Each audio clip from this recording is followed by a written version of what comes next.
రావే రా, వచ్చి కూర్చో. ఈవిడ నా మొహం చూడకుండానే రా కూర్చో అంటుంది. ఎంత మహిమైన అమ్మవారు, ఎంత మహిమైన అమ్మను. అబ్బో, చెప్పే బాలా, ఏమిటే నీ కష్టం, ఏమిటో చెప్పు, నేనన్నీ నీకు పోగొడతాను. అమ్మా, నాకు నెల రోజుల నుంచి తలనొప్పి తగ్గడం లేదు. ఎన్ని హాస్పిటల్ తిరిగినా తగ్గడం లేదు. నా తలనొప్పి తగ్గించడానికి నీ దగ్గరకు వచ్చాను. ఏ అంతరమో తాయెత్తో ఇచ్చి నాకు తలనొప్పి తగ్గించు తల్లి. ఓ అవునా, ఇలా రావే తల్లి దగ్గరికి, నీ కష్టం ఏదో చూస్తాను. ఓం శాంతి, జై శాంతి, శ్రీ శాంతి, విజయ శాంతి. చెప్పు ఈ పిల్ల కష్టం ఏంటిదో.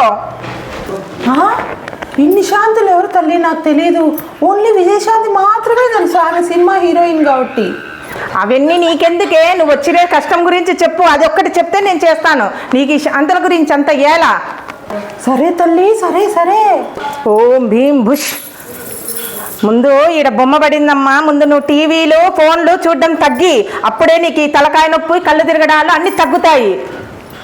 అవునా, టీవీలకు ఫోన్లకు ఎంత తలనొస్తాడా? ఈ టీవీలు ఈ ఫోన్లు అన్ని చూడడం మానే, పగులు రాత్రి, తర్వాతనే నీకు తలకాయ నొప్పి ఇవన్నీ తగ్గుతాయమ్మా. ఏ అంతరము వద్దు, ఏ తాయెత్తు వద్దు, వెళ్ళవే వెళ్ళు.